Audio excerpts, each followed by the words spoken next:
അസ്സലാമു അലൈക്കും വറഹ്മത്തുള്ളാഹി വബറകാതുഹു. ഇത് പാഠം 13 അവസാനത്തെ പേജാണ്. പാഠം 13 ഇവിടെ അവസാനിക്കുകയാണ്. ബാറക്കല്ലാഹു ഫീക്കും. ഇൻഷാ അല്ലാഹ്. ഇഖ്റ വക്തു, വായിക്കുക എഴുതുകയും ചെയ്യുക. അസ്തിഖാഉ, സ്നേഹിതന്മാർ. അഗ്നിയാഉ, ധനികന്മാർ. അഖ്വിയാഉ, ശക്തന്മാർ. അതിബ്ബാഉ, ഡോക്ടർമാർ. ഫുഖറാഉ, ദരിദ്രന്മാർ.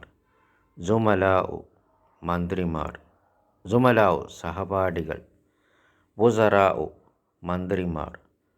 ഉലമാഉ, പണ്ഡിതന്മാർ. ഓക്കെ, അപ്പോൾ ഇനി താഴെ നോക്കുക. ഇസ്മുൽ ഇഷാരത്തി ലിൽ ബഈദ്.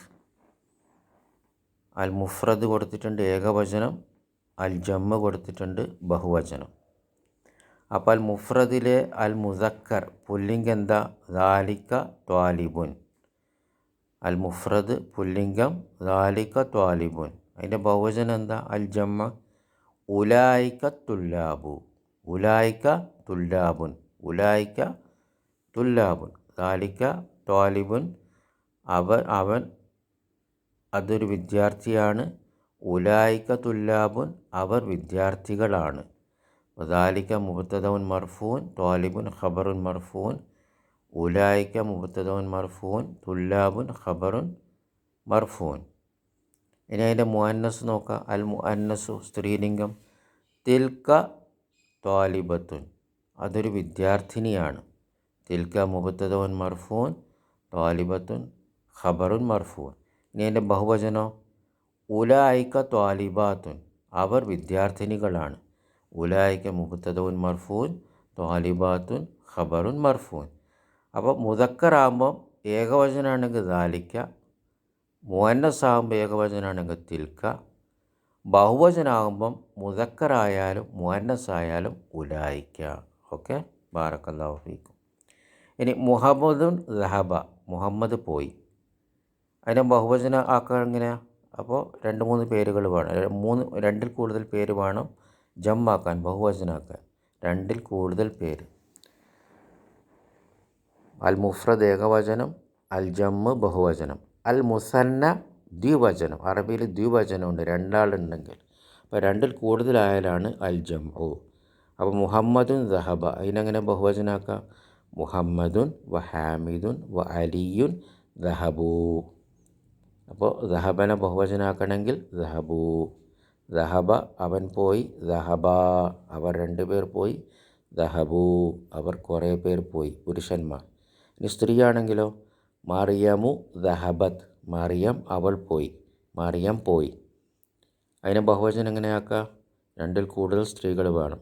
മറിയമു വ ആമിനത്തു വ ഫാത്തിമത്തു ദഹബ്ന, അവർ എല്ലാവരും പോയി. ഈ 3 സ്ത്രീകളും പോയി. മറിയമു ആമിനയും ഫാത്തിമയും പോയി എന്നിങ്ങനെ പറയാം. മറിയമു വ ആമിനത്തു വ ഫാത്തിമത്തു ദഹബ്ന. ദഹബ്ന, നാക്ക് നീട്ടലുണ്ടാവില്ല. ദഹബ്ന. അപ്പോൾ ദഹബത്ത്, അവൾ പോയി. ദഹബത്ത, അവർ 2 സ്ത്രീകൾ പോയി. ദഹബ്ന, അവർ കുറേ സ്ത്രീകൾ പോയി. ബാറക്കല്ലാഹു ഫീക്കും. അൽ കലിമാത്തുൽ ജദീദത്തു. അപ്പോൾ ഈ പാഠത്തിൽ പഠിച്ച പുതിയ വാക്കുകൾ.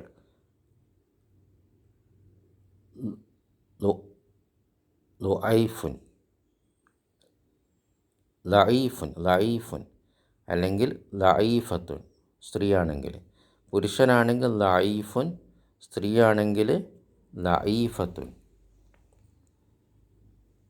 അതിൻ്റെ ബഹുവചനം എന്താ? ലിആഫുൻ. സ്ത്രീയായാലും പുരുഷനായാലും ബഹുവചനം ഒന്ന് തന്നെയാണ് അതിഥികൾക്ക്. ലിആഫുൻ. ലഈഫുൻ എന്ന് പറഞ്ഞാൽ അതിഥി, അതിൻ്റെ സ്ത്രീലിംഗം ലഈഫത്തുൻ, അതിൻ്റെ ബഹുവചനം ലിആഫുൻ. ഇനി ഉമ്മുൻ ഉമ്മഹാത്തുൻ. ഉമ്മുൻ്റെ ബഹുവചനം ഉമ്മ, കുറേ ഉമ്മമാരെന്ന് പറയണമെങ്കിൽ ഉമ്മഹാത്തുൻ. കവിയുൻ, ശക്തിയുള്ളവൻ, അതിൻ്റെ ബഹുവചനം അഖ്വിയാഉ, ശക്തിയുള്ളവർ. അബുൻ, ബാപ്പ ഉപ്പ. ആബാഉൻ, ഉപ്പമാർ. ആലിമുൻ, പണ്ഡിതൻ. ഉലമാഉ, പണ്ഡിതന്മാർ. ബാറക്കല്ലാഹു ഫീക്കും. അപ്പോൾ പാഠം 13 ഇവിടെ അവസാനിക്കുകയാണ്. സുബ്ഹാനക്കല്ലാഹുമ്മ വബിഹംദിക അഷ്ഹദു അൻ ലാ ഇലാഹ ഇല്ലാ അൻത അസ്തഗ്ഫിറുക വഅതൂബു ഇലൈക്.